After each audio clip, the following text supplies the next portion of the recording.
So this is a recording of the presentation that was given on September 26th in Willcox. Due to technical issues, recording quality was poor, and some folks couldn't hear what was being said during the meeting. So this is just another run through of the exact same slides. The same information and material will be presented again, just to give folks the opportunity to hear it firsthand and hear it clearly. So my name is Ryan Mitchell. I'm the Chief Hydrologist at DWR, and I oversee the hydrology division, which includes the field hydrologists, geologists, and engineers, the folks that go out and collect water levels and collect measurements and data across the state. I also oversee the groundwater flow modeling group that builds and calibrates and designs our models for use within AMA and other planning areas around the state as well. And today we will be going over the hydrology of the Willcox Basin. So as an overview of the agenda, first we'll discuss the regional overview of the Willcox Basin. The map on the right here shows the basin itself. So the black outline is going to be the boundary of the groundwater basin. All these red dots represent active index wells, which we'll discuss in a moment.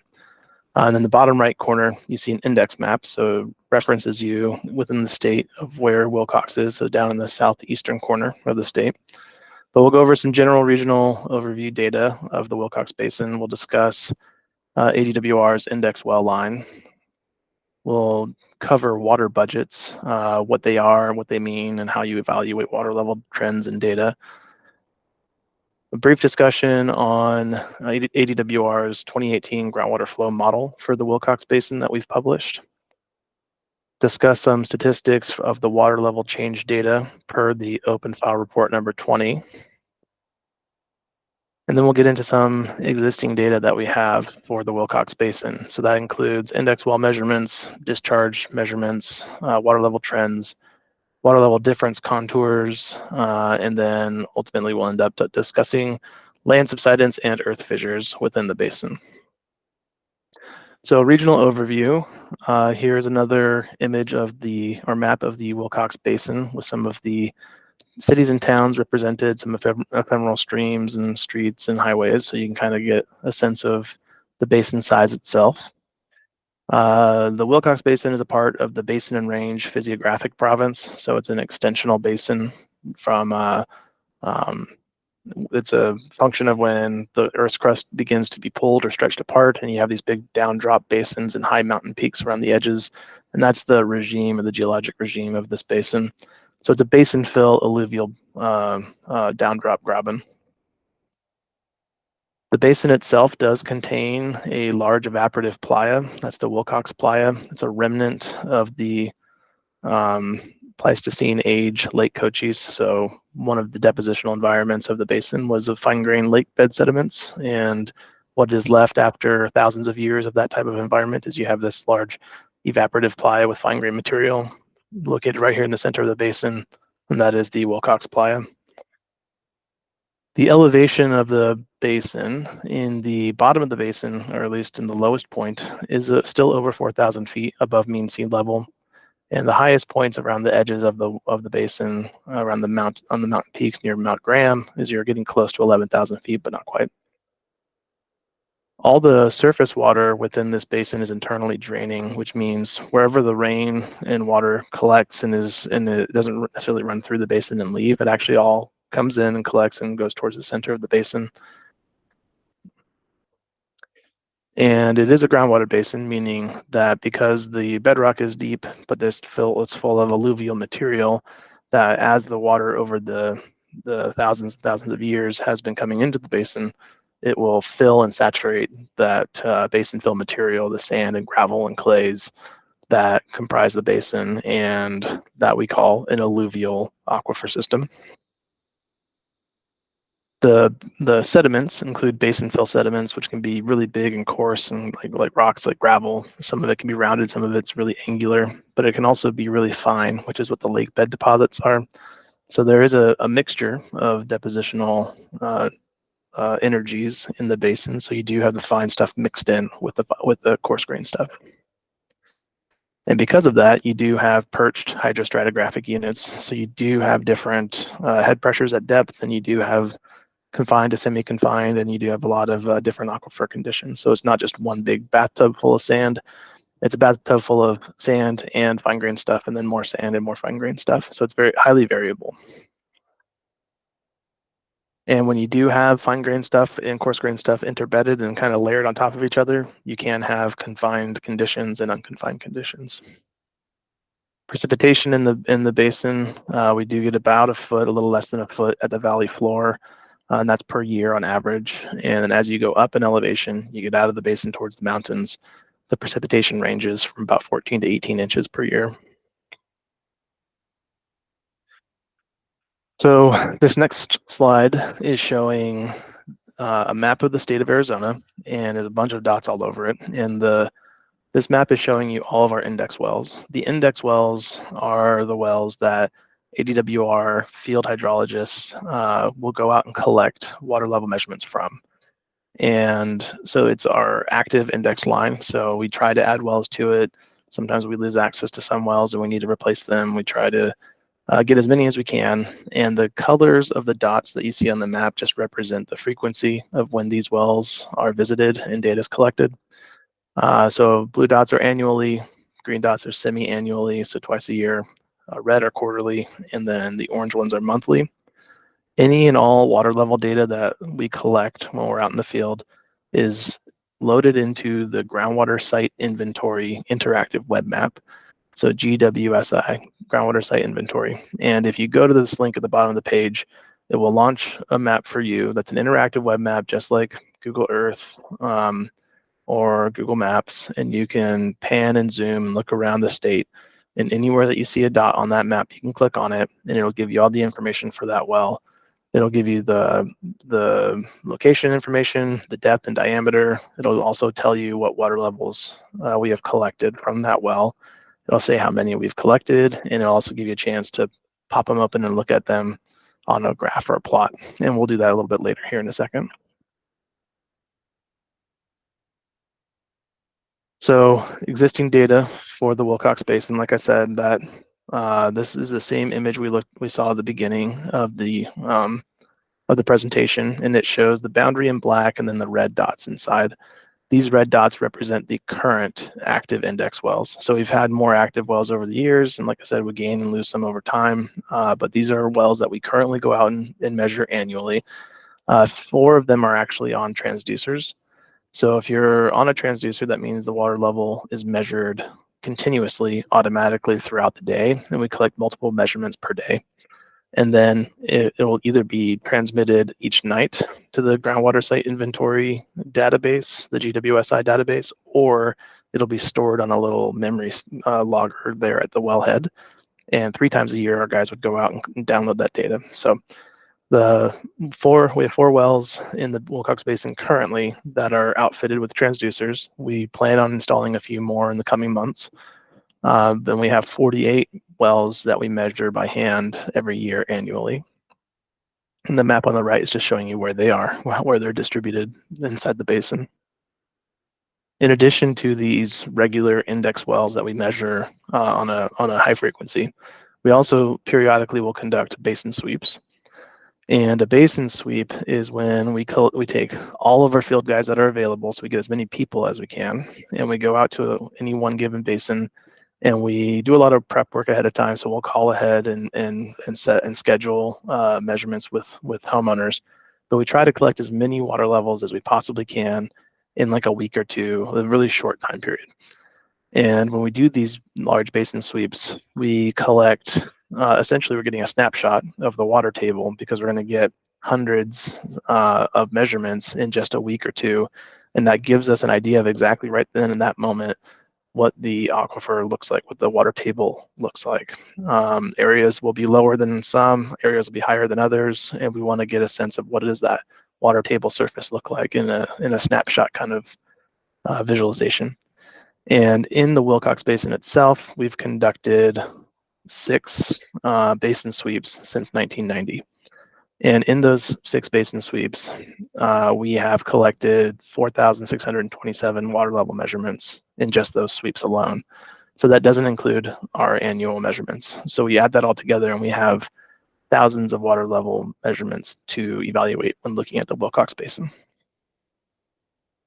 Another data point that we collect, a lot of these were collected in the early days of the agency, so in the 80s, but we will collect discharge rate measurements because that tells, not only how does the well perform and what can the homeowner or property owner expect to pump from that particular well, but it tells us how the aquifer is producing, which is hydrologic information that we like to have, not necessarily the well yield. We're more interested in the hydraulic conductivity and transmissivity of the aquifer. So to that end, we have 233 discharge rate measurements where our field staff have gone out and confirmed the discharge rates. But in 62 of those cases, we had an access port that allowed us to collect the water level while the well was pumping. And if we can get a pumping water level, then that tells us how the aquifer is yielding water, and that gives us transmissivity and hydraulic conductivity information, which is extremely useful for us. In addition to water levels and discharge data, we do collect land subsidence measurements out in the Willcox Basin. We do that statewide, but in particular in Willcox, we have a higher frequency. We also collect earth fissure data. So the AZGS does the actual mapping, but we do get phone calls for earth fissures, and we'll go out and collect data on those as well. Currently, there are no active USGS streamflow gauges in the basin. There have been a few in the past, but they're in perennial reaches, which means there's not water flowing continuously. That water comes in during rain events or storm events. And as time goes by and funding for USGS streamflow gauges dries up, some of these stream gauges get abandoned. I'd like to see some new ones installed or added to the Willcox Basin, and in the future, hopefully we can do that.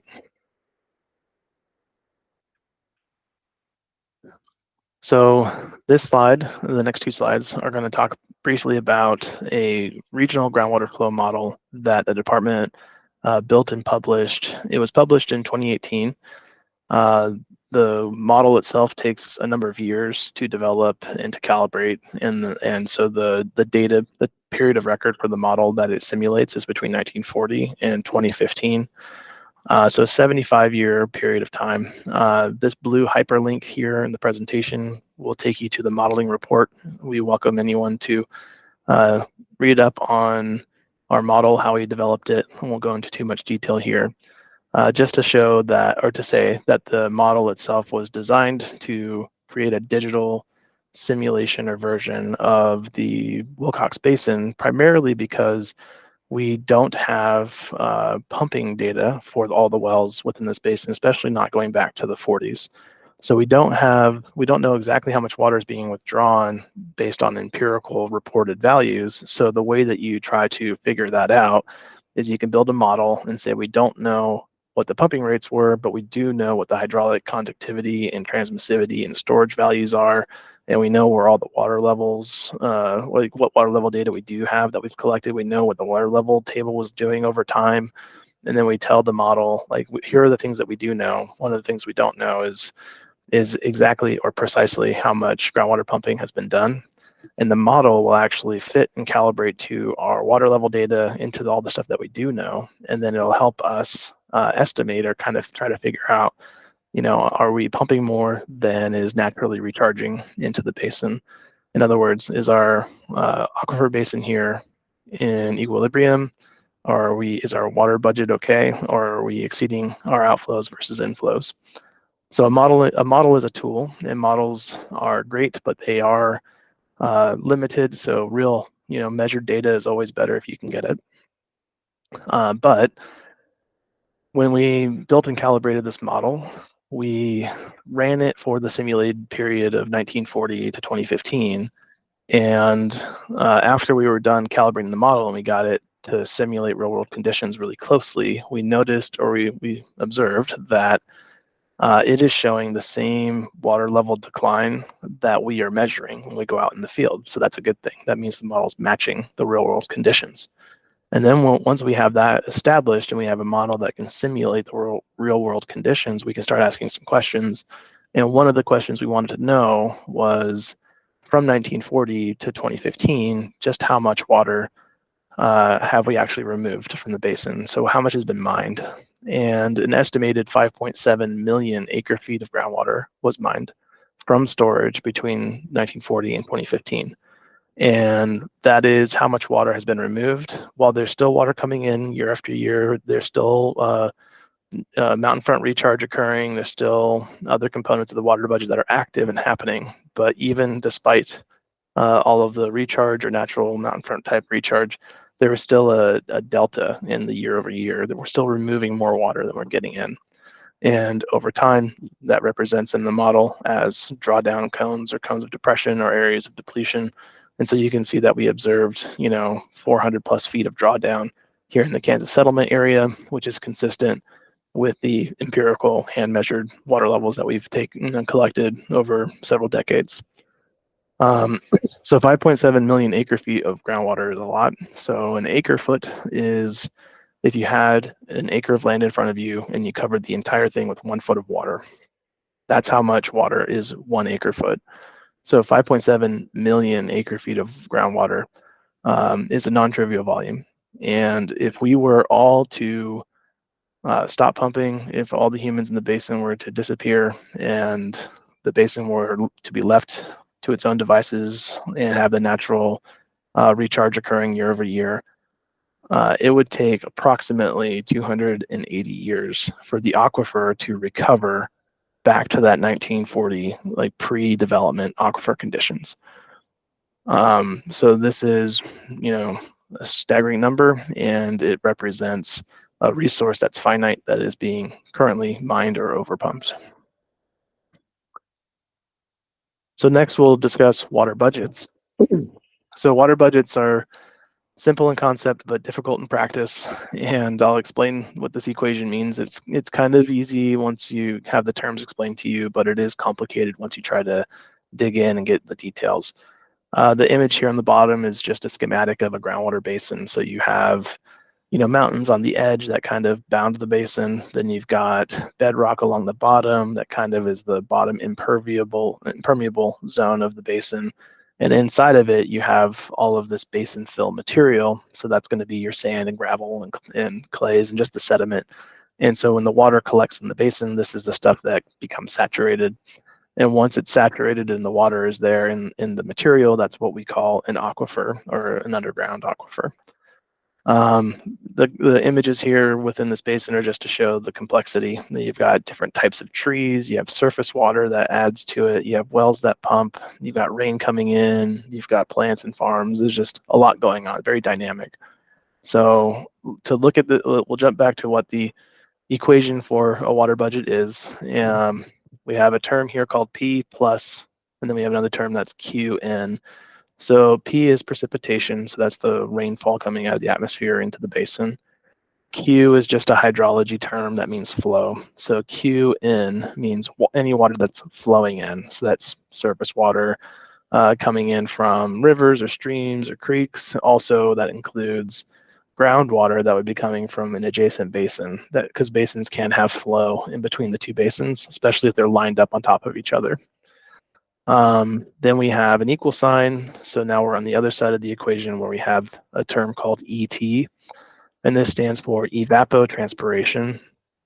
ET is a combination of evaporation into the atmosphere, so just typical evaporation that you're used to, but also the consumption by plants, because plants will uptake water and then they use that in their process to photosynthesize and produce oxygen. And so they use up water as they grow and make crops, but even as they just live. So that term we combine together in hydrology and we call that ET. Then we have a delta S. Delta just means change or difference, and S is storage. So that's like the total volume that you have there. The delta S term will go up or down depending on the other terms in the equation. And so as it sounds, you're adding more water in, the delta S term will get bigger. And if you're removing more water than is coming into the system, then the delta S value will get smaller. But then the last term we have here is Q out, so flow out of the basin. So that can be water leaving from the surface. As we said before, we can get it coming in through a river. We can also have it leaving through a river, and we can get it coming in from groundwater, basin to basin underflow. We can also have it leaving that way as well. But when you think about it, it is pretty intuitive. It is just all the water coming in on one side, all the water leaving going on the other side. And are you in balance and in equilibrium, or is one side outweighing the other side? So to look a little closer of how a balance or imbalance in the water budget affects water levels, we're going to zoom in real quick on a little section of the aquifer here. So this is a geologic block diagram or a hydrologic block diagram, and it's just meant to be schematic. But what you have here is the land surface in dark brown. You have this section of the block here, and this is meant to be the basin fill material that's not saturated. So this is the Vedos zone, or the unsaturated zone. This will be sands, gravels, just the loose basin fill material that is above the water table. So the blue dashed line here plus the blue fill, this is where the aquifer level is.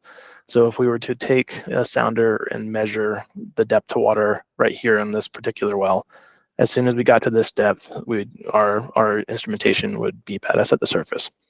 So we would measure down and go beep, and we know that's exactly where the water level is right now. So in terms of water budget, we have the inflows and the outflows, like I was explaining on the previous slide. The inflows include precipitation, surface water coming in, groundwater coming in, any imported water, runoff coming from mountain streams like arroyos and like the ephemeral streams, and then any artificial recharge. So basically any of like the water that we have coming into the system. And then on the other side here, we have the outflows. So groundwater pumping is the largest one, ET or evapotranspiration again, and then any surface or groundwater that's leaving.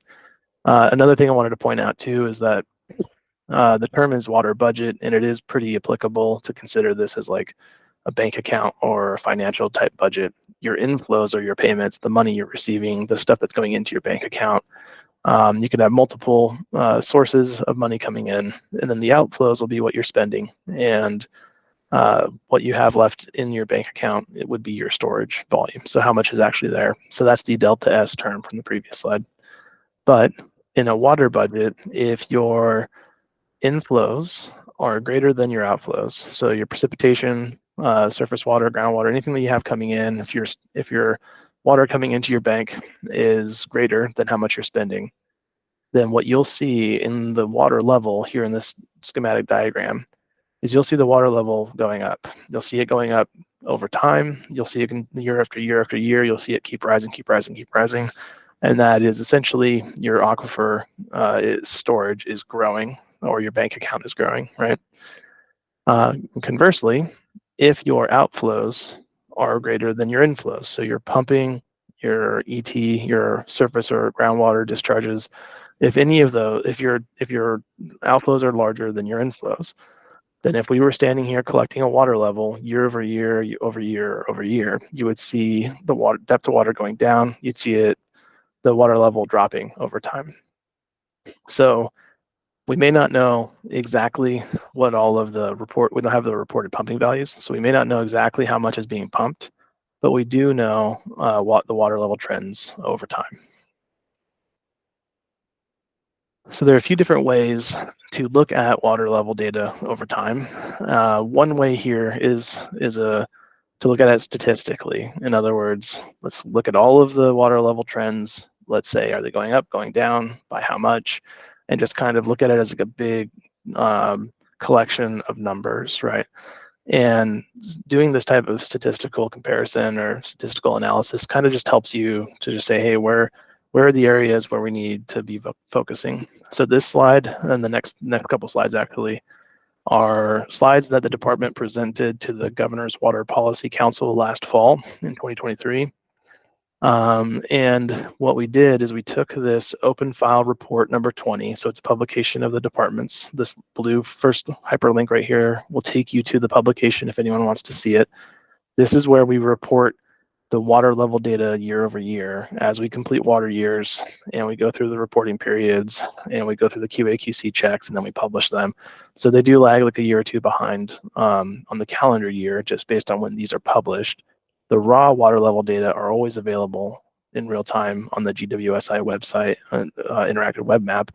But this particular statistical comparison publication we do every year, and it's usually a year or two behind. So we presented this last year to the Governor's Water Policy Council, and we said, hey, this report has a ton of information in it, just a ton of numbers, a whole lot of data, and we wanted to boil it down and distill it into a consumable format. So how can you take in a whole lot of information really quickly? And that's by plotting it in a certain way. So we looked at one table in particular. This is table number 6. It's the groundwater level change statistics for a 20-year period of records. We wanted to know, not just in the last year, not just in the last 5 years, but over a 20-year period in each of the basins, all 51 basins around the state, did the water levels go up or go down, by how much, and how many went up, how many went down, and by how much, right? So we presented to the Water Policy Council all 51 basins, but the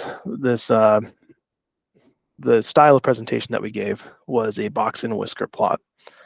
And I'll briefly explain what that is. A box and whisker plot is a way of viewing a large chunk of data of several numbers, several data points as a small little infographic, one little display plot. And it helps when you're looking at a whole lot of information because it keeps you from having to look at a really large table or a really large spreadsheet with just numbers and numbers and numbers, and you kind of get lost of what they mean. So to put it, we'll put it quickly or simply.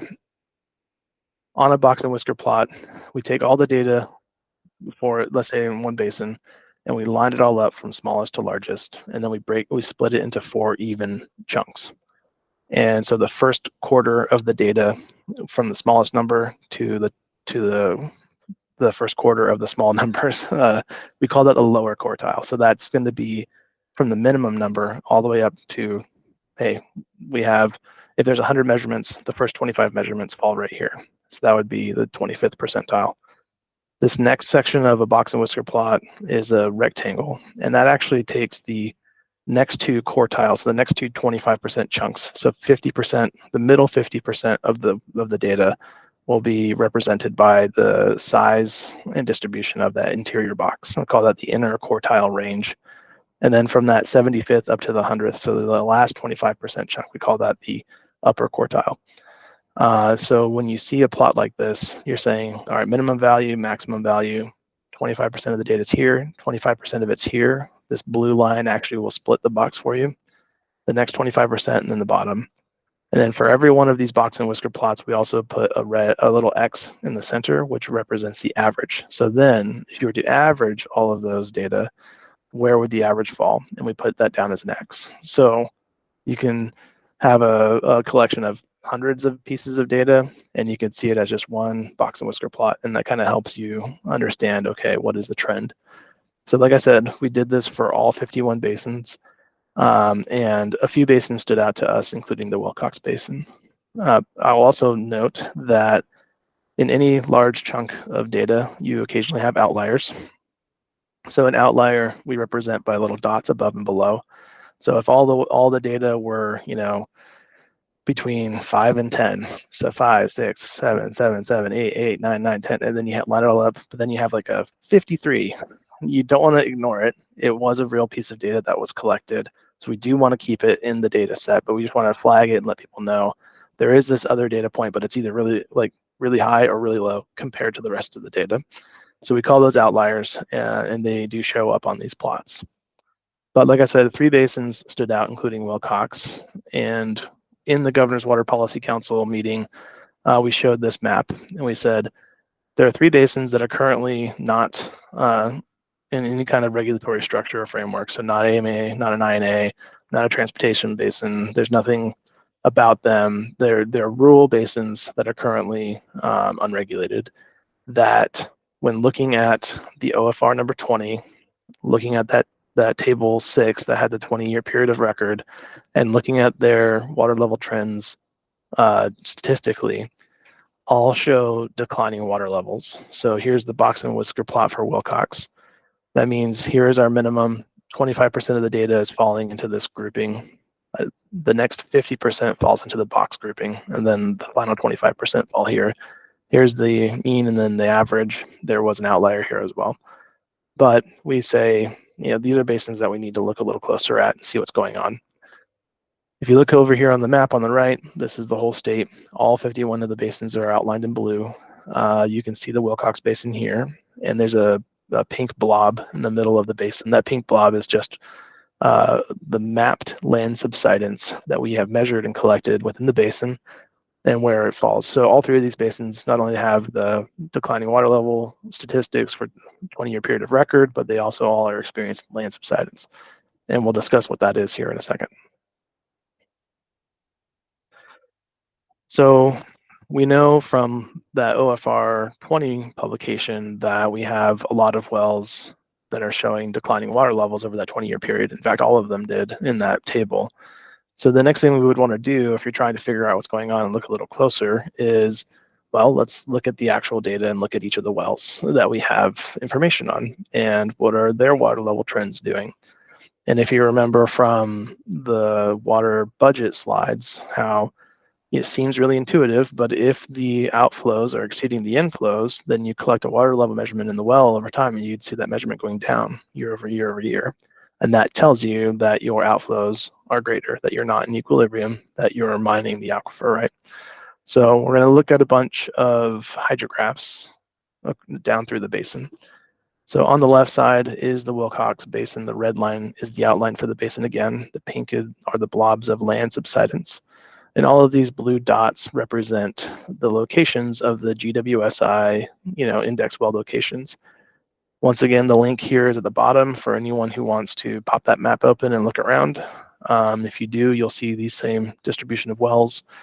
And then if you were to click on one of the wells, there's a well right here. If we click on it, a pop-up box will come up for you. It'll give you information about the well, and there'll be a hyperlink or a blue text there that says hydrograph. And if you click on the hydrograph, this is what you see. So a hydrograph is just a plot. On the x-axis here on the bottom, we have the date. So 65, 76, 87, 1998, 09, 2020. So this gives you, this is just the date as time is progressing. On the left-hand side, we have depth to water in feet below land surface. So what this number here represents is if I were standing at the surface and I dropped my measuring device instrument down the well and I'm running my sounder down and I contact the groundwater and it beeps at me, it goes beep, and I look at it and I see, okay, how far down below my feet is the water when I'm measuring it from this well. And that'll give you, it's essentially a measuring tape, right? And it'll tell you, oh, it's 300 feet or 200 feet, whatever it is. So that's depth below land surface. So how far below you before you hit water. On the right side of the hydrograph is the water level elevation in feet above mean sea level. So that's just like land elevation, how you know what your elevation is if you're up in the mountains, or if you're hanging out on the beach, your elevation is 0 because you're right at sea level, right? This is saying, well, what is the elevation above mean sea level from where the water level is now, or up to where the water level is now? They tell you the exact same thing. So either side works. You can do feet below land surface or water level elevation. They tell you the exact same thing. They just have a different number associated with it. Is it below your feet or is it above sea level? But it's still just telling you exactly where the water table is when you measure it in the well. So now that we know what we're looking at, we'll click through a few of these wells and see some of the hydrographs. Oh, one more note. All of the slides here where we have a hydrograph, I have the unique GWSI ID listed here. So you can either do it by clicking through the map and finding the wells again if you want to look at these same hydrographs, or you can type in this well ID and go straight to the well and it'll pop open for you. But a lot of these wells, we've been collecting water level measurements in them since before the department was even established with USGS and others, before the index line was adopted or taken over by the department. So we have a long period of history. This first well, we're starting up in the northern part of the basin, up here towards the Aravipa Creek heading that way. But we have a measurement, first recording back in 1969 of 335 feet below land surface. So depth to water. Then in 2023, 458 feet below land surface. So that is a change in water level of 123 feet in 55 years. So this is us looking at just one. We're going to go through and look at multiple, but what you would look at when you're popping open a hydrograph, looking at the water level data over time. Is it going up? Is it going down? Is there anything to explain it? And here we see a decline occurring over a 55-year period of about 2.2 feet per year. And like I said, with this these pink blobs represent land subsidence, and this is outside the area of land subsidence, but we're going to move into it here in a second. So the next well down, we're moving south, is located here. Once again, we have a hydrograph on the right-hand side. So first measurement, 1965, was 170 feet below land surface. In 2023, it was 379 feet below land surface. So that's 209 feet of decline in a 58-year period. So about 3.6 feet per year. Moving a little further down, we have a measurement from 1954 of 83 feet, and then 199 last year in 2023. So that's 116 feet of decline in 69 years. And now if we move down, this is the Willcox Playa, and we've now come down into the Kansas settlement area south of the playa. We have the hydrograph again. So first measurement here, 1954, 41 feet. And then 2022 in this case was 409 feet. Of note, the scale here is different than the previous hydrographs. So instead of being tens of feet, these are now hundreds of feet. And this well with the site ID located here, has experienced 368 feet of decline in 68 years. So that's a rate of about 5.4 feet per year. You'll notice too that there is a bit of a trend where there's a steep drop down in the 60s into the 70s. It starts to stabilize, and then into the 80s and into the 90s, it kind of comes up a little bit, and then starts declining again since like the mid 90s. That is a trend that's a couple of different things that we've noticed in a lot of the wells. It is partially because of there's a large reduction in agricultural pumping during this time period. So farming was naturally reducing on its own, but there was a lot of many wet years and wet seasons. So a lot of surface water, a lot of rain, a lot of snow, just very wet hydrology in general. And that contributed to the water budget being, where it's flat, the water budget's somewhat in equilibrium, and then it even kind of started to come up a little bit before it started declining again.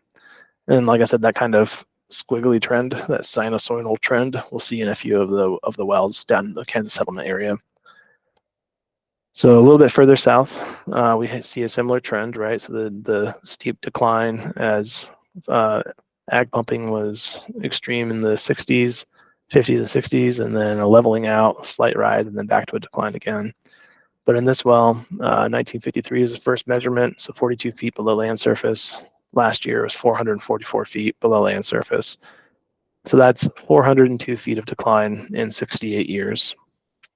If you take that on average, it's about 5.7 feet per year of decline. We move a bit to the west, closer towards the Cochise Stronghold area. We have a 1954 measurement of 43 feet, a 2023 measurement of 248 feet. So over here on the side, that's 205 feet of decline in 69 years, or 2.2 feet per year. Here we have that same trend, but we're actually getting closer to the mountains here, so you see a better response from all the wet seasonal rain and snow. But we have a measurement in 1966, and if we look at just that initial slope to 1981, so just during that 15-year period, that's 114 feet in just 15 years. And when we were looking at the hydrographs up here towards the north, we had similar rates, 115, 120 feet of decline over multiple decades. Here we had 114 feet in just 15 years. That is a rate of decline of about 7.6 feet per year. And then the farming tailed off. A lot of water was coming into the basin from precipitation and climate. And then it starts to drop off again. So if we just look at the last, 13 years or so, we see 111 feet in just 13 years. And that's a rate of decline of about 8.5 feet per year. So these are really high, alarming rates of decline in the water table. But overall, if we go from 66 to 2023, it's about 228 feet of decline on this one well that we have data for. Oops. Another way to think of the water level changes over time is because here in the previous slides, we were looking at individual wells and we were looking at what its depth of water was doing over time. Another way to do it is for us when we do those big basin sweeps, when we grab that snapshot of the water level, the water surface, the water table, and then we look at the subsequent snapshots that we've taken, and we say, well, how has it changed from, hey, here, for example, here we're looking at 2021 as the recent basin sweep that we conducted, and we say, let's go back to 30 years ago, 31 years ago, 1990 when we did the same thing. Between now and then, where are the areas where that water table has gone down more, or has it even come up, or is it staying pretty flat? What you do is you say, well, you compare the current water table to the old water table, and you create a new map, and this new map is going to be the change in water level from now to then. And when we look at those types of maps, it's easier to visualize if you look at it as a contour map. So a contour are what these lines are, these lines that you see around the basin here. Each one of these lines represent a single value. So in this case, I believe this line represents 75 feet, this purple color. So anywhere you see this purple line means that the water level has dropped 75 feet from 1990 to 2021. Anywhere where you see that line is 75 feet. And it's like a bathtub ring. And then if it dropped even further, then you'll see another line inside of it. So if you look down here at the Kansas settlement, we see these like kind of bullseye shapes. Those are like cones of depression. So those are areas where the water level has actually dropped faster or dropped more than the areas around it. So it's like a little sink almost. And when we do this type of analysis or comparison, we're looking across the whole basin regionally now. So the previous one was of hydrographs, we're just looking at individual wells. Now we're looking at the whole like aquifer system itself. And so we notice and we see these areas where the water level has changed a lot. And in this Kansas settlement area from 1990 to 2021, the water level has dropped more than 200 feet. So this inner contour interval here is the 200-foot contour, and there's still more occurring inside of this little concentric ring or bullseye area. So this is just another way for us to like look and synthesize and visualize all the water level data we have over decades. Another data point that we like to look at or pay attention to are wells that have gone dry. So this map here shows the basin again, and they have a bunch of red dots, and these red dots represent wells that our field hydrologists have gone out and collected water levels at these wells. They've collected multiple measurements. It's one of our index wells. Then they come out one year and they try to collect a water level, and they can't because the well is dry. There's no water in it anymore. And when they do that, they report it as going dry, and it gets flagged in our database, and we keep a record and we keep track of those. So anywhere on this first map you see that has a red dot means we used to collect a measurement there, we were able to collect a measurement there, and now we can't. And this goes back all the way back to the 1940s of water level measurements. And so it is collectively the historical, all the wells that have gone dry that we know of. In the Willcox Basin, there are 71 of them that we used to collect measurements on, and now we can't because they've gone dry. But one question I asked my staff was, well, what about just recently? So we did another version of this map where we wanted to see the wells that have gone dry just in the last 10 years. And if we look at just the last 10 years, we have this map on the right. So all the red dots you see here are wells that have gone dry recently. So that's 29 of them have gone dry in the last 10 years. There is a mechanism for people to self-report their wells going dry. So none of these red dots that you're seeing here are from people reporting their own wells. These are from our own staff that have gone out there and they've been verified and they've been unable to collect the measurement. But if you would like to report your well dry, you can follow this link or scan the QR code. There is a form that you can fill out. It will go to our wells group and they send it over to us in hydrology. And we put it into the GWI database. So I will note that I did ask to see if anyone has ever reported a dry well of their own for the Willcox Basin, because this is a form that you can fill out statewide. It's not specific to just Willcox. But I asked, has anyone ever done that for Willcox or in this basin? And it's only happened once in the 43 years, 44 years the department's been around. It's happened one time, and it was in 2022. And it was someone reported a well that was dry. That was actually an unregistered well, so it wasn't even in the Arizona Wells 55 registry. So essentially zero is the point there. But I know that a lot of domestic wells and individuals and home wells have gone dry. So I would encourage folks to report those to us so that we have those data when we do this type of analysis of the basin. Another data point that we look at are, what well permits are being sought. So people are putting in the paperwork and saying they want to put it in a well. And we want to know, is that trend going up, going down? And also, what kind of well are they asking to put in or to drill? So there are two colors on this bar chart. So first I'll do the x-axis. Down here on the bottom, the x-axis is time. So this first bar chart you see here is for 1998, 99, 2000, 2001, and it goes all the way up through this year, 2024. There are also two colors represented. So there's a lighter blue and a darker blue. The lighter blue are exempt wells, and exempt wells are wells that are not, they're either 35 gallons per minute or less as the pump yield, and they also will pump 10 acre feet or less on an annual basis. So basically, to put it simply, exempt wells are small domestic or stock pond kind of wells. So these are not the ones that are meant for ag, industrial, municipal. They're not the big booming production wells. These are domestic wells, private wells typically. The dark blue are non-exempt wells. So dark blue means the big guys. So the large diameter, deep depth, large pumping rates, the ones that can pump a couple thousand gallons a minute, those are the big boomers. Those are called non-exempt wells.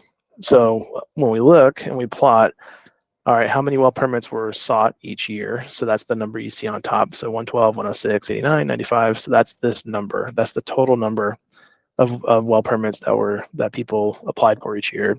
And then we break it down by exempt versus non-exempt. And if we look at the first half of this chunk of data, so going up through 2010, from 98 to 2010, there were 990 exempt wells. So small diameter, small yield, domestic stock wells, and not the large scale production wells. Then there were 145 non-exempt wells. So there were 145 big boomers that were permitted or sought. So the percentage here just gives you that breakdown. So 87% to 13% exempt versus non-exempt. Since 2010, so in the recent history here in the basin, we have 552, so almost half, a little more than half exempt wells sought, so 44%. But there are 711 non-exempt wells permits being issued or sought. So that tells us, just from a DWR hydrology supplied perspective, like what's the water budget look like for this basin perspective, that the big wells that can extract a lot of groundwater, there are far more of them being, or permits being issued for those or sought for those in the basin. So that gives us a trend of what folks are expecting or wanting to pump out of the aquifer there. So now we'll move on to land subsidence and earth fissuring in the Willcox Basin. So first I want to kind of explain what land subsidence is. I know a lot of folks in Willcox are familiar with it, but may not understand exactly the mechanisms behind it or how it occurs. But this is another geologic block diagram. So similar to what we were looking at before.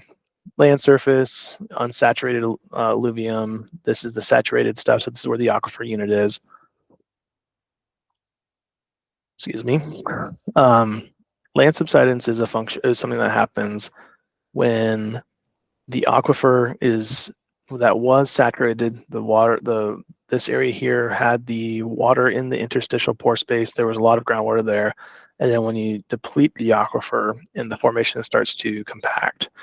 So here's what it looks like, here's how it happens. So we'll take a little box of this aquifer material. So this is going to be the sand and gravel. So this is the basin fill alluvial material. And if we take a little perfect cubic foot or cubic box of it and we're looking at it and we look a little closer at it, we see there are sand grains, some are big, some are small. And in between all of those sand grains is water. And that is actually the aquifer, that is the groundwater. So there's water in between the grains, and that is taking up the pore space. So that's what we call it. It's the space between the sand grains, between the pores of the sand grains.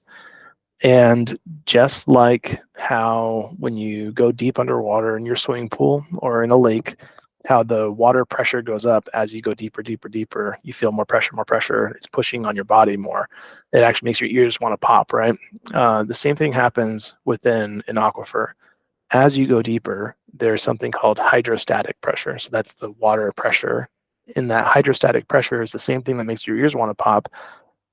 But down here at depth, what it does is it actually pushes against the sand grains, and it actually helps keep the pore space open because you've got this water pressure, because you can't compress the water too much. The water starts pushing back against you. So you have this weight of the water, weight of the sand and the gravel that's kind of wanting to compress the water, and the water says, no, you can't compress me any further. I'm pushing back against you now. And that's what hydrostatic pressure is. And it helps kind of keep the pores open.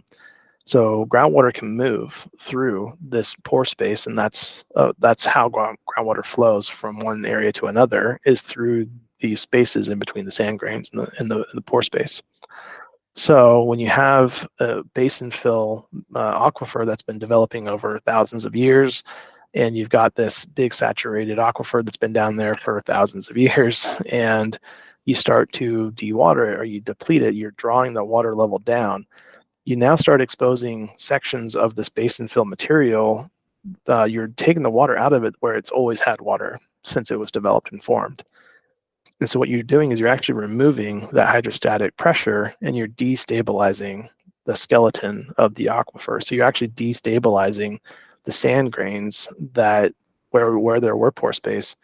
You've now made it harder for that pore space to remain open because you've removed the pressure from the water.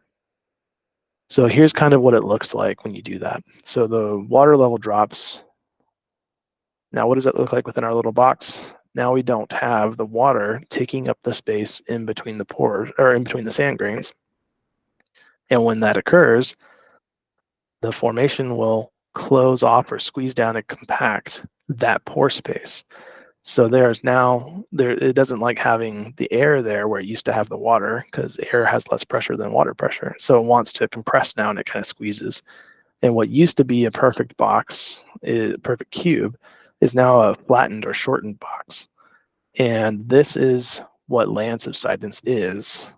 So you do that, we're talking about just a 1 square foot example here, but if you do that over tens of feet, hundreds of feet of aquifer material, of formation material that used to have water in the pore space and now it doesn't, and it starts to compress, if you do that over a big enough area with enough of the formation, you create a condition called land subsidence where the surface elevation starts to go down because the whole thing is compacting. It's not just 1 cubic foot, it's all of the feet of the formation that have been dewatered.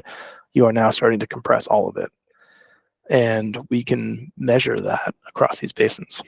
But when you have this type of compression or squeezing of the material, there are always 2 components to deformation when things deform. There's the elastic deformation and inelastic deformation, and combined together, they make the total deformation. And with land subsidence, it's almost entirely inelastic deformation or inelastic compression, meaning it will not bounce back into shape. Once you crinkle it and smush it, it stays smushed, and it doesn't go back to its normal shape afterwards. And so what that means is if we were to refill the aquifer back up with water, so stop pumping and increase recharge and the water levels start to come up, the land surface will stay where it was. The land surface won't rise again. The land surface will stay compact or compressed, and the interstitial pore space here that was compressed and squeezed, because there'll still be some, and that will get re-wet. but the interstitial pore space that we did compress out of it is now lost forever, basically. So you will not be able to reverse that. It is considered a permanent loss of storage volume. So you can add more water in and fill it back up, but it can take less water now than it did before you compressed it. So that's what we mean by a loss of aquifer storage, or the ability of the aquifer material to store water. It now can hold less water. So the question we get a lot is, how do you know that, or how do you measure it? The way we do it is through INSAR satellites. So SAR stands for synthetic aperture radar, and the N part just means we use a post-processing technique that compares two different sets of data, and we look for interference, basically. So interferometric synthetic aperture radar. And so the way it works is this: the satellite, so this represents a single satellite. We fly across an area, and it takes this radar image of the land surface, and it can take this image at sub-millimeter accuracy. And it takes this pass across the entire basin, and then it comes back at a different time and does another pass and takes another measurement. And of course, the mountains stay the same. Their elevations don't change whatsoever. Then as you move down into the basin, you say, oh, everything is the same, except for over here, there's actually a difference between the previous flight to this current path or current flight. And we notice that the surface has actually gone down. And if that occurs, then we see it in our post-processing, and we start mapping that pass over pass, and we start monitoring the subsidence in an area over time. I know that this last water year alone, or this last year, that our geophysics and surveying unit has, I believe, published 75 new subsidence maps just from data collected just in this one last year alone. So we have a lot of this information, and it is a big focus of ours statewide, but definitely in particular in the Willcox area. The INSAR program uses multiple satellites. So this list shows you all the satellites that we currently collect the radar data from and then do our post-processing on. All the colored boxes you see on the right side of the map of Arizona just correlate to which satellite, what their passes are, what the area is that they're looking at. So it gives you a sense of where we are focusing and targeting. The INSAR program is also of interest to multiple parties, so it's not just us. We cooperate with federal, state, county, local agencies, private water companies, universities, others, just anyone who's interested, and we run it through NASA as well. So it's a collaborative program, the INSAR program. This map on the right-hand side shows, you saw all those boxes of all the different satellite paths that we were looking across the entire state, right? But the orange and brown color polygons and blobs that you see on here are where we have mapped subsidence across the state. And this is showing the total subsidence from 2010 to 2023. The darker the color, the greater the amount of subsidence that has been measured. And down here you can see really, really dark. That's the Willcox Basin area. So let's zoom in real quick and look at Willcox. There are two subsidence features that we have called out in Willcox. With this purple polygon up here represents the Fort Grant Road feature. And then this larger kind of teal green color one, that is the Kansas Settlement subsidence feature. And this area here in the middle where there's no subsidence occurring, that is the playa, which makes sense because it's an aquitard unit. It doesn't have groundwater to pump from, so it can't compress. But if we look at the Willcox Basin, and we're looking at a 14-year period here, so this is from 2010 to 2024, we're seeing anywhere from 120 up to 140 plus centimeters of subsidence that we have measured from these satellite passes. And that equates to about 4.5 feet, almost 5 feet worth of lowering or dropping of the surface elevation. So this is non-trivial. It's the highest subsidence rate areas in the state of Arizona. So obviously it's an area that we want to be paying attention to and understanding better.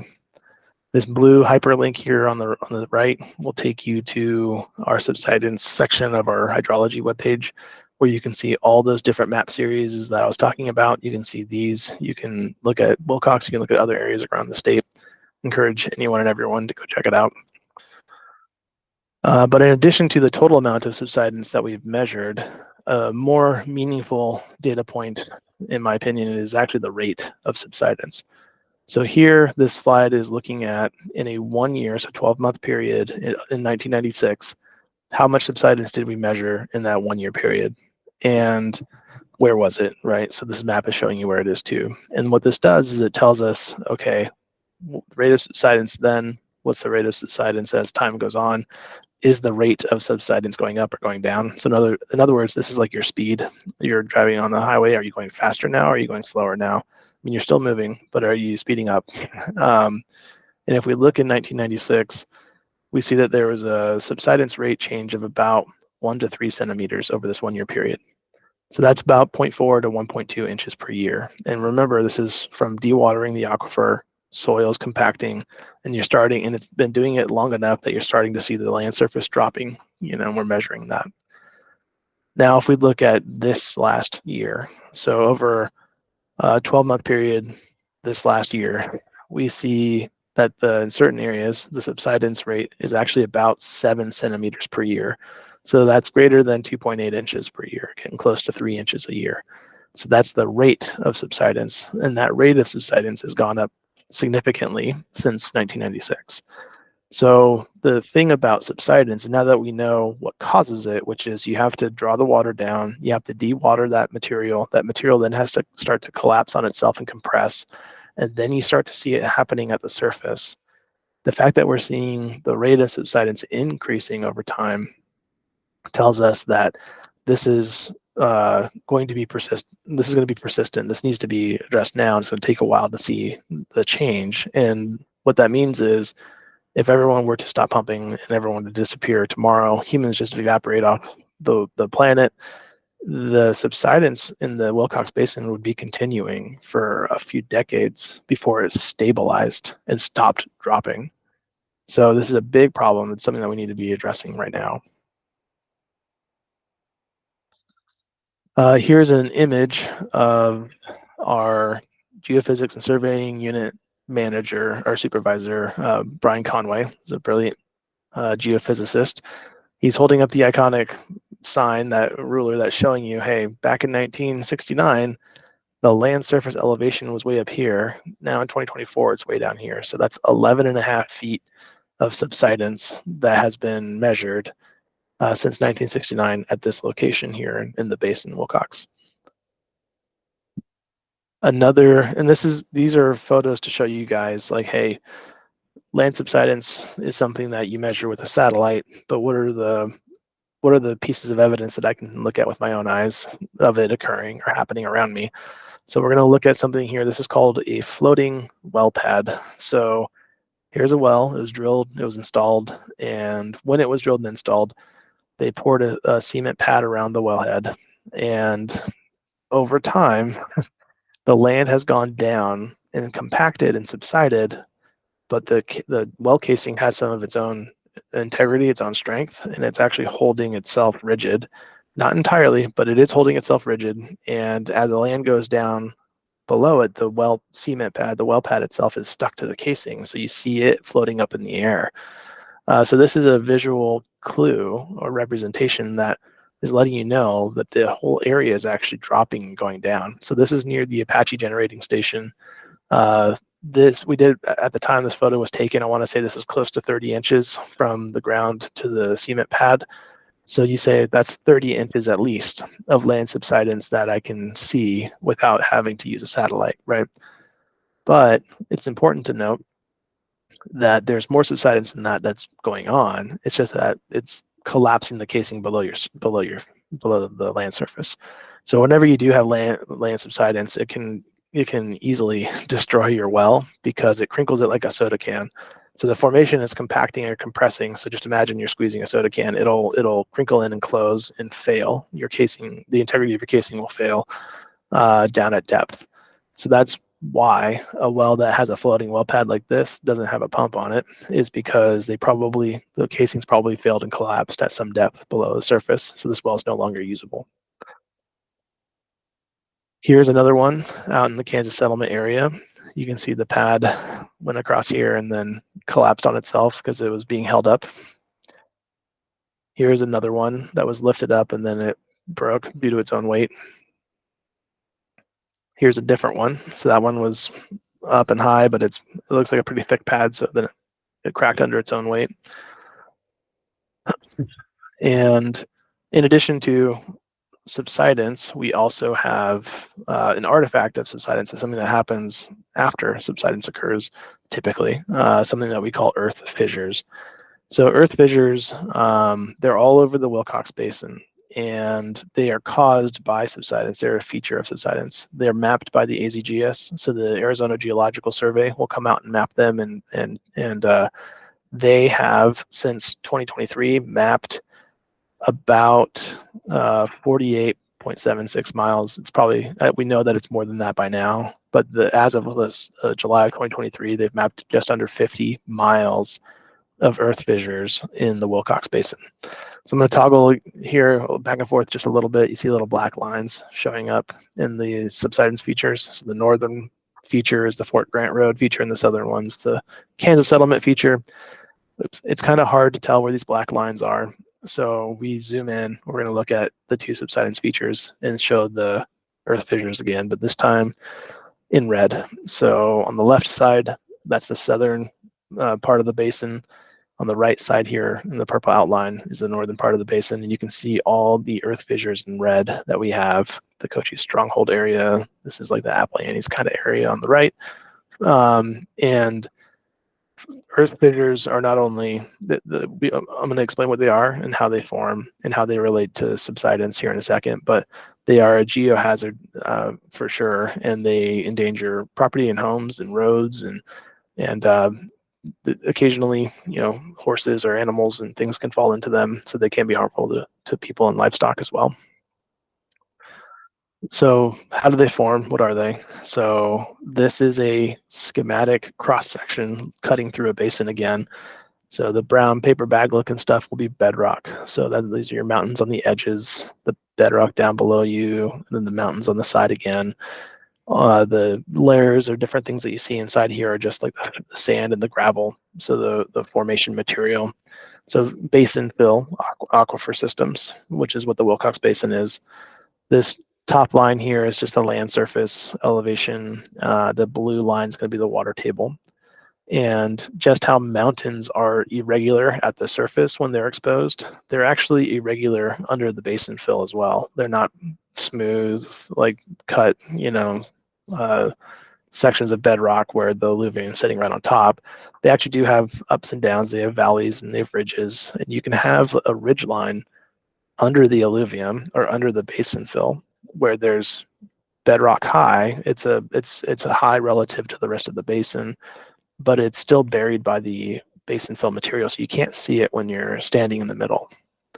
So that is the conditions, or those are the conditions needed when you have subsidence, but you have that irregular bedrock underneath where you'll start to develop earth fissures. So we're going to zoom in over here on the side where we have this little bedrock ridge or kind of ledge. We're going to zoom in over there and look at what happens when you start pumping, overdrafting the aquifer, mining the aquifer, and then you start to have land subsidence. So here we have the water table again. Here we have the bedrock with a little high part right here. This is all basin fill material.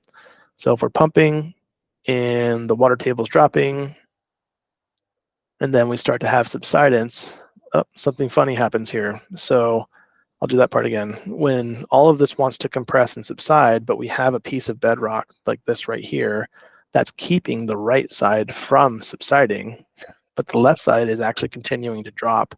You actually create lateral stress. You start kind of like pulling or stretching on the dry formation. So here it goes down, but it gets stuck. This right there is where you develop earth fissures. So let's zoom in there and see what that looks like too.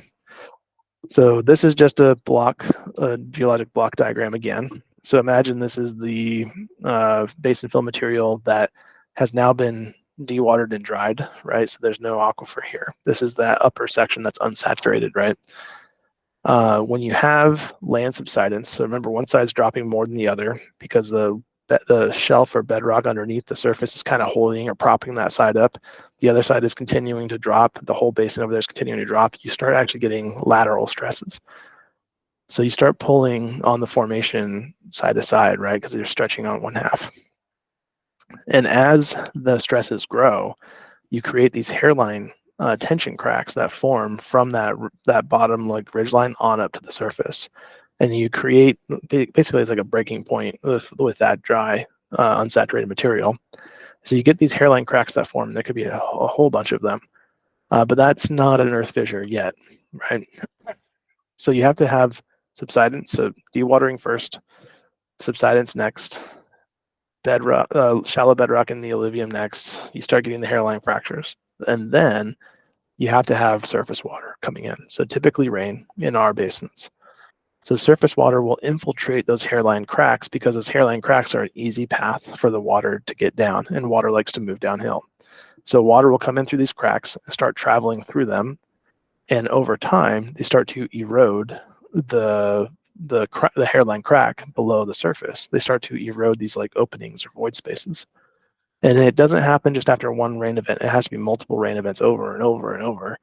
And eventually, over time, as more surface water, more rain starts to come in through those hairline cracks and erode the hairline crack below your feet even further, eventually it becomes too much. The erosion enlarges the fissure below the surface, and then eventually the formation fails. And when it fails, it can be small or it can be quite large and catastrophic. And when they fail and they open up and you see this big drop and opening in the ground, those are the earth fissures that you guys see or that people see at the surface around your property or cutting across roads. So the formation will fail, expressing at the surface, and it's typically after a recent storm event. So it was kind of stable, and then a big rain or storm event would come through, and now you've eroded it even further, and you've added the weight of the water on the top, and then it just destabilizes it, and eventually it'll open up and express. So all throughout the Willcox Basin, there are multiple signs like this one that say, hey, we know earth fissures are possible, so you better slow down because part of that road might not be there as you're driving down this street. So it's a harrowing sign, and in Willcox, they're relatively common. This is a shot of an earth fissure in Hermosillo. This is just showing you how large they can be and how quickly they open. So this wasn't there the night before. They had some rain overnight, and then boom, this opened up the next morning. Here is one in the Harquahela Valley. This one I like to show because this is an earth fissure that opened up that is very deep in some areas, as deep as 30 feet.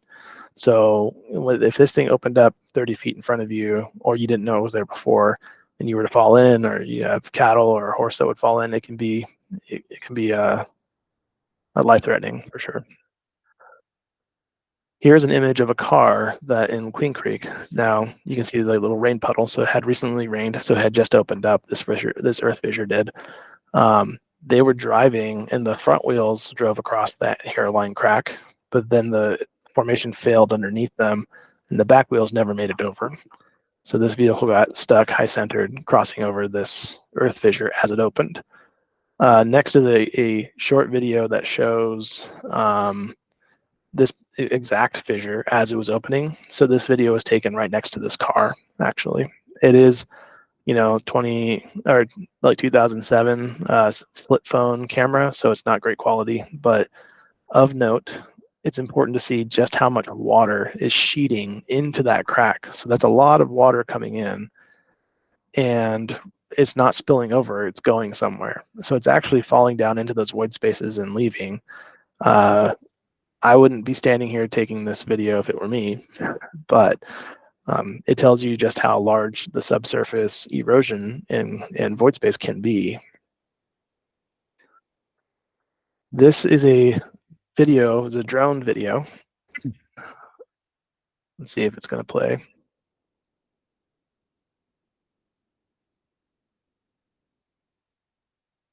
This video may prove, or this drone video might prove too much. All right, here we go. This is a drone video of a fissure that opened up near Arizona City. AZGS filmed this, and they sent it over to Brian Conway, to our guys. And it shows you, okay, this one just opened up, after a rain event as well. You can see how sheer the walls are. It's very, very steep. You can see how big this crack is. It's 10 feet wide at this point. It goes down 10, 15 feet deep. But what's interesting to me when I see this video is as the drone is flying up into the air and looking down, it starts to pan up, looking up towards the horizon. And when you start to get a sense of the size of this earth fissure by looking at it, checking out its scale. Yeah, the video is kind of jumping a lot, but you can see how it goes. Oops. It goes for miles. It goes for several miles off into the distance.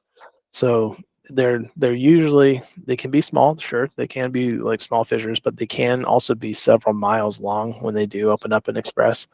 They don't just happen once. They can be reactivated, so they can fail and collapse and then stay that way. And then as more rainwater over time comes through, starts eroding again, it can open up again a second time if you don't stabilize them. So they are very much a real geologic hazard. But we'll take a quick look at some fissures in the Willcox area.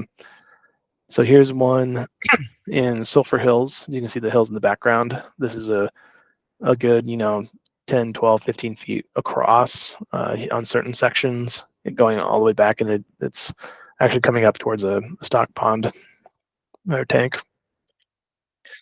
Here's one that opened up near Ranch House Road and Fort Grant Road in 2023. AZGS staff are mapping it. You can see this one is fresh, it's new. The roots are kind of coming into the opening there, and you can see it going off into the distance. Here's one near Dragoon Road, 2019, and you can see the void space here. You can see how you don't really know how big or how deep that goes. You can see this block wants to drop down, but it's likely being held in place by the roots of these plants right here. So very unstable surface. Here's one also near Dragoon Road a couple of years later. I don't know for sure if it's the same exact fissure, but it's probably related or a sympathetic fissure. And you can see this one that's cutting through a fence line and then going under the road and continuing. Here's one where one of our field staff were out in the field to collect water level data, I believe. And as they were driving down the road to get to one of our index wells, the road was no longer there. And you can see that they, obviously can't drive across that, right? Here's another one from 2023, AZGS staff out there mapping. You can see that this fissure is cracked and opened up in a heavily vegetated area, lots of shrubs the roots are probably holding this upper crust stuff in place, because here is an open void space that goes underneath, and then the fissure continues off into the distance. So if you're walking across that, imagine, you or even kids or cattle or horses or anyone, like this is a unstable area. Another view of a fissure crossing Dragoon Road, where you can see that it cuts under the road and it's just gone. There's nothing there, and it's continuing off into the distance. Here's a fresh one that just opened up. You can see how sharp the edge is. So it's a very fresh opened earth fissure. The roots are actually being stretched across from one side to the other. This whole center section has dropped down and fell into that eroded void space. Here's another view near Sulphur Hills in 2021. You can see the water still draining away, but there's a whole section of the road that's gone now. That's not there anymore. And that is the bulk of the content. So to summarize the hydrology section of this presentation, we looked at what water budgets are, what they mean for water levels going up or down, depending on if your aquifer is being mined or not, if you're in balance or not. And we notice, or we see, that groundwater levels declined, over 400 feet since the 1950s in the Willcox Basin. We've measured and seen significant land subsidence in the Willcox Basin. Not only have we seen a lot of land subsidence, we've also seen the rate of subsidence increasing, year over year. And we've also mapped and seen, and the AZGS has surveyed 50 miles or so of earth fissures throughout the basin. So a real geohazard to property and people. And that will conclude my portion of the presentation. So for the sake of this re-recording, I will hand things over to Natalie, and I'll advance your slides for you. Thanks, Ryan.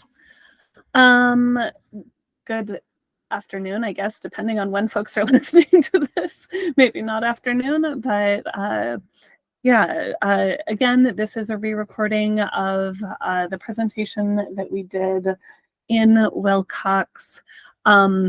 I, like Ryan, will be kind of talking through the slides that I had there for the sake of a little bit of clarity and for the sake of making sure that we're communicating clearly on all of this. My name is Natalie Mast. I'm the Active Management Areas Director here at ADWR, and I'm largely going to be focusing on what the existing water management options are in state law. Ryan, if you could go to the next slide, please.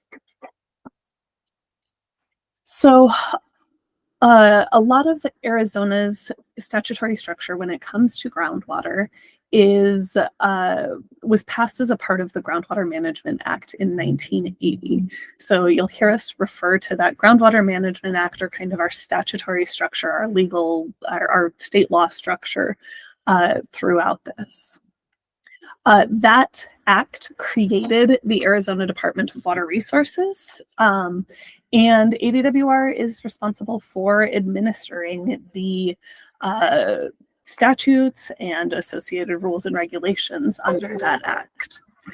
The act imposed certain regulations statewide, but also created specific areas that are more highly regulated. Those areas are called INAs, Irrigation Non-Expansion Areas, or AMAs, Active Management Areas. And I'll talk through a little bit what that means on a later slide. The Groundwater Management Act also created a mechanism that allows for the establishment of new INAs and AMAs, either by local initiation or by a process that allows the ADWR director to designate those areas. Next slide, please. So as of today, there are 6 active management areas and 3 irrigation non-expansion areas. So Prescott, Phoenix, Pinal, and Tucson were the AMAs created under the 1980 Groundwater Management Act. Tucson was split into 2 pieces in the mid-1990s. So the Santa Cruz AMA was split out of the Tucson AMA in the mid-90s. And because that Santa Cruz footprint was a part of that regulated area in 1980, we consider Santa Cruz to be an initial AMA. The Douglas AMA is our first subsequent AMA. And that was established by local initiation and election in 2022. As for INAs, in 1980, the Groundwater Management Act established the Joseph City INA and the Douglas INA. The Douglas INA, which was later in 2022, superseded by the AMA. Harquahala was the first subsequent INA that was established by order of the director, and that was in 1981. So, and then there was another subsequent AMA, the Wallapai Valley INA, another subsequent INA that was created in 2022 as well, the Wallapai Valley INA. Something significant to note here is that we talk about our initial AMAs and INAs, all of these things that happened back in the 1980s. Douglas and Wallapai were really our first new regulated areas in the state since the 1980s. And so a lot of what ADWR has been working through over the last couple of years is figuring out what those processes look like now and how those processes can be administered now. Next slide, please. What you see on the slide now is kind of a general structure of what the Groundwater Management Act created. So the general structure that act laid out is an additive structure where In some parts of the state, certain regulations apply. In all parts of the state, I should say, some basic level requirements apply: registration of all wells, community water systems documentation. And then in INAs, additional requirements apply. In AMAs, even more requirements apply, but they add up to have AMAs being our highest level of regulation. So statewide, there are some requirements. You are required to register all wells in the state before they are drilled. We also have adequate water supply requirements statewide, a notification step for new developments to ensure that to demonstrate whether or not there is a 100-year water supply for that development. And we require system water plans and annual reporting from community water systems statewide. So in INAs, all of those statewide requirements apply, plus additional requirements. An INA is an irrigation non-expansion area. And the biggest regulation there is really just what it sounds like. The acreage of irrigation, those acres where it's 2 or more acres that is having water applied to it to grow plants or parts of plants for sale or consumption. The expansion of irrigated acres is prohibited in an INA. It's an irrigation non-expansion area. So no expansion of irrigated acres, and we require measuring and reporting for anyone who's using water from a non-exempt well. So a well typically larger than 35 gallons per minute. In an AMA, all of those previous requirements apply, plus we have additional requirements on top of that. And I'll talk a little bit more about some of these other requirements in a later slide, but we importantly have things like assured water supply, so a stronger protection related to new development, planning for that 100-year water supply, management goals and conservation programs designed to reduce withdrawals of groundwater. We have volumetric grandfathered rights and withdrawal permits and other requirements that help provide both a higher level of regulation and a higher level of protection for the AMA. Something I'll note about the INA here. So I mentioned that the AMA has grandfathered rights and withdrawal permits that are volumetric, that put acre foot or volume limits on the amount of water used in an AMA. An INA does not have that. An INA is an acreage limitation that limits the total number of acres that are irrigated, but it does not limit the total volume that can be used on those acres. Next slide, please.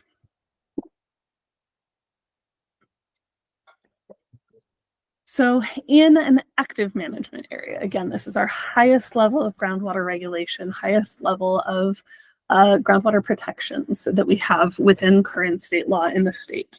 There are, like in an INA, measuring and reporting requirements. And we also have what we refer to as a well impact analysis requirement, where any new non-exempt wells are required to demonstrate that they're not going to cause harm to, unreasonably increasing harm to nearby wells. There are also mandatory conservation requirements for agricultural, municipal, and industrial water users that are customized in that AMA's management plans and are required to be designed to reduce withdrawals of groundwater.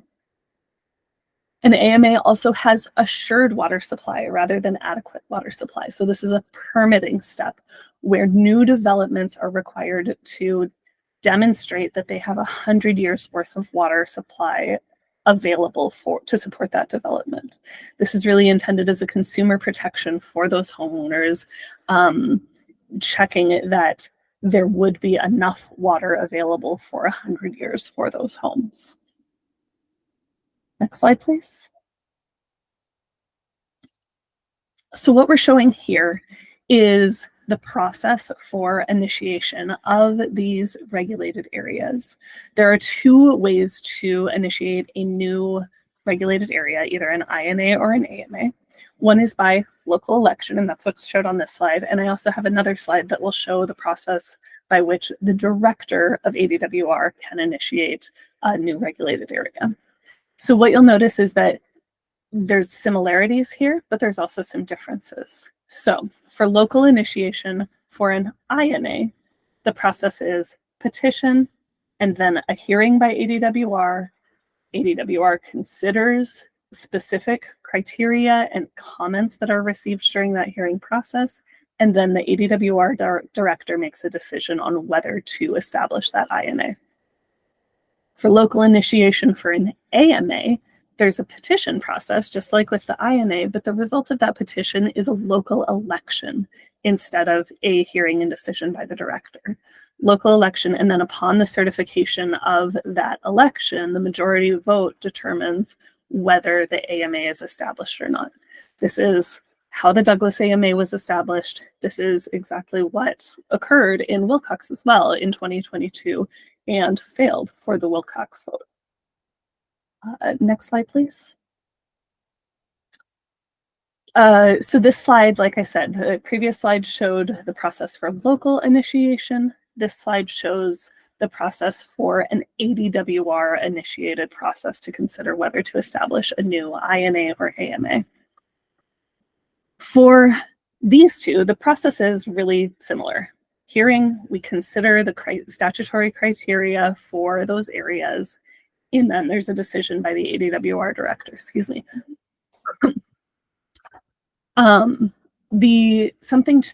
Something important to note here is that these two criteria are different though. On the INA side, these same criteria were on the previous slide. So the two criteria are that it's insufficient groundwater for irrigation at current rates of withdrawal, and so you have to check both boxes, and that the establishment of an AMA is not necessary according to the AMA criteria that are on the right-hand side of the slide. So in this way, it's important to note that the INA criteria reference the AMA criteria, and ADWR has to consider whether an AMA, any of the AMA criteria are met in the establishment of an INA. Those AMA criteria are that active management practices are necessary to preserve groundwater supplies, or, so it's important to note these words in between here. On the left-hand side for an INA, it's an and statement, so you have to check both boxes. On the AMA side, it's an or statement, so you can check any of these three boxes to meet the criteria. So active management practices are necessary, or land subsidence or fishing is endangering property or groundwater storage capacity, or use of groundwater is resulting in or threatening water quality degradation. So this process allows ADWR to initiate a process, hearing, consideration of criteria, and then ultimately this type of process results in a decision by the ADWR director. Next slide, please. So to summarize, there are currently two existing regulatory structures in state law for groundwater regulation, and those two regulatory structures have different levels of requirements and regulation, and also different levels of protections for the area. New INAs and AMAs can be created through formal processes that are outlined in state law, and those processes can either be initiated locally or by the ADWR director. And as a part of those processes, state law also specifies that certain criteria must be met in order to designate an area as a subsequent AMA or INA. So with that, I believe we will be closing out our presentation today. We do have additional information on ADWR's website that will be available, and we are also accepting additional questions until October 4th. We plan to post a frequently asked questions page on our website as well, and that will be available here in the near future. All right. Thank you very much. Thanks.